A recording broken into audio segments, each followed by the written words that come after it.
দুজন ব্যক্তির ঘটনা পড়লাম। একজন ব্যক্তি প্রচণ্ড রকম আবেদ, প্রচুর ইবাদত করে। আপনারা জানেন ইবলিসও কিন্তু আবেদ ছিল, ইবলিস কিন্তু প্রচুর ইবাদত করেছে। এখন ওই ব্যক্তির একজন বন্ধু ছিল, এটা বানু ইসরাইলের ঘটনা। তো সেই বন্ধু পাপী ছিল, বিভিন্ন কবিরা গুনাহ করত। আর এই আবেদ ব্যক্তি বারবার তাকে নসিহত করত, গোনা ছেড়ে দাও, তুমি পাপ করছো, গোনা ছেড়ে দাও। তখন সেই ব্যক্তি যে পাপ করছে সে বলতো যে আল্লাহ কি তোমাকে আমার রক্ষক বানিয়েছেন? আল্লাহ কি তোমাকে আমার উপর দারোগা বানিয়েছেন? আমাকে আল্লাহর হাতে ছেড়ে দাও, আমাকে নসিহত করতে শোনা। একদিন এই আবেদ ব্যক্তি তার বন্ধুকে একটা জঘন্য পাপ করতে দেখল, এমন একটা পাপ যেটা দেখে তার মনে ধারণা আসলো এটা চরম জঘন্য একটা কাজ। তখন সে মুখ ফসকে বলে ফেলল যে আল্লাহ তোকে আর মাফ করবে না, আল্লাহ তোকে জান্নাত দিবে না। আল্লাহ রাব্বুল আলামিন মালাকুল মউতকে এই দুজনের কাছে পাঠালেন, দুজনের রূহকে কবজ করা হলো। এবার আল্লাহ পাক তার সামনে তাদেরকে উপস্থাপন করে বললেন যে তোমাকে আমার রহমত সম্পর্কে কে গ্যারান্টি দিয়েছে যে আমি কাউকে রহমত করব কি করব না? যাও, আমি তোমাকে জাহান্নামে পাঠালাম, ওই ব্যক্তি যে আমার রহমত প্রত্যাশা করেছে আমি তাকে জান্নাত দিয়ে দিলাম। দেখুন, এই হাদিসটা শুনলে মনে হয় বাহ্যিক হয়তোবা মুখের একটা কথার কারণেই সে জাহান্নামে চলে গেল।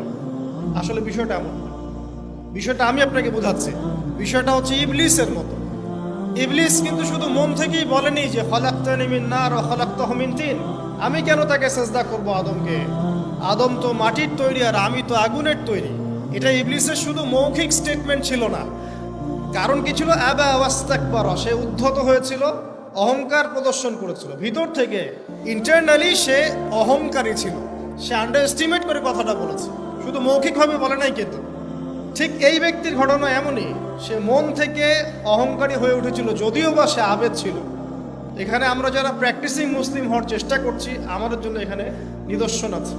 অচক্ষ নামাজ পড়েই ভেবে বসবেন না যে অনেক কিছু করে ফেলছে, এক চিল্লা দিয়ে মনে করে ফেলবেন না যে দিনের জন্য অনেক কিছু করে ফেলছে। একটা হজ করেছেন, ওমরা করেছেন, সিয়াম রেখেছেন, দিনের জন্য দান সৎকার করেছেন, একটা মাদ্রাসা মসজিদ করেছেন, ভেবে বসবেন না আপনি সব অনেক কিছু করে ফেলেছেন এবং অন্যরা সব ককরোচ তেলা পোকা, ওরা জাহান্নামে যাবে, এমনটা মনে করি। জানি না আমরা যে কার আমলের কতটুকু আল্লাহর কাছে কবুল হচ্ছে। এখানে এই ব্যক্তির সমস্যা ছিল এই, সে নিজের আমলটাকে অনেক ভারী মনে করছিল এবং সে স্টেটমেন্ট দিয়ে ফেললো যে তোকে আল্লাহ পাক মাফ করবে। এই একটা কথা মন থেকে বলার কারণে তার ইহকাল পরকাল দুটা বরবাদ হয়ে গেল, সে জাহান্নামে চলে গেল। ঠিক আরেক ব্যক্তির ঘটনা আছে এমন, এগুলো সবগুলো রেফারেন্স আছে। এক ব্যক্তি প্রচুর ইবাদত করত, আল্লাহ পাক তার ইবাদত করার জন্যে পাহাড়ের চূড়ায় একটা সুন্দর ব্যবস্থাও করে দিয়েছিলেন। সেখানে ডালিম গাছ হতো, ঝর্ণা আসতো, খাবারের কোনো অভাব নাই। হাদিস এসেছে 500 বছর সে ইবাদত করেছে। কত বছর? কিয়ামতের মাঠে এই ব্যক্তির অবস্থা এমন হবে, তাকে জান্নাতে প্রবেশ করানোর জন্য নিয়ে যেতে বলা হবে যাও আমার রহমতে জান্নাতে চলে যাও। আল্লাহ পাক তাকে এই কথাটা বলবেন, কিন্তু এই ব্যক্তি বলবে আমার আমলের কারণে আল্লাহ পাক বলবেন আমার রহমতে জান্নাতে চলে যাও। ব্যক্তি বলবে আমার আমলের কারণে। আল্লাহ রাব্বুল আলামিন তখন তাকে দেওয়া সমস্ত নেয়ামতগুলোকে এক পাল্লায় করবেন আর তার সমস্ত আমলকে আরেক পাল্লায় করবেন। তারপর দেখা যাবে আল্লাহর সমস্ত নেয়ামত তার একটা চোখের সমান হয় নাই। কথা কি বুঝতে পারছেন? একটা চোখের যে নেয়ামত আল্লাহ পাকের, সমস্ত আমলও 500 বছরের ইবাদত এতটুকু হয়নি।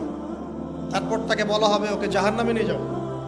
এবার জাহান্নামে যাওয়ার সময় সে বলবে আল্লাহ তোমার রহমতে আমাকে মাফ করে দাও। তখন আল্লাহ পাক তাকে আবার ডেকে নিয়ে আসবে, বলবেন যে তোমাকে যে আমি ইবাদত করার জায়গা করে দিয়েছিলাম, এটাকে তুমি নিজে করেছো না আমি করেছি? সে বলবে আপনি করেছেন। তোমাকে যে আমি সৃষ্টি করেছিলাম তখন কি তুমি কোনো আমল করেছিলে? বলবে না। তাহলে তোমাকে যে সৃষ্টি করেছি আমি, এটা কি তোমার আমলের কারণে? না। তোমাকে সারা দুনিয়াতে এত নিয়ামত দিয়েছি, এটা কি তোমার আমলের কারণে? সে বলবে না। তখন তাকে জান্নাতে প্রবেশ করানো হবে। কিয়ামতের মাঠে এমন অনেক ঘটনা ঘটবে যেটা আমাদের চিন্তার বাইরে।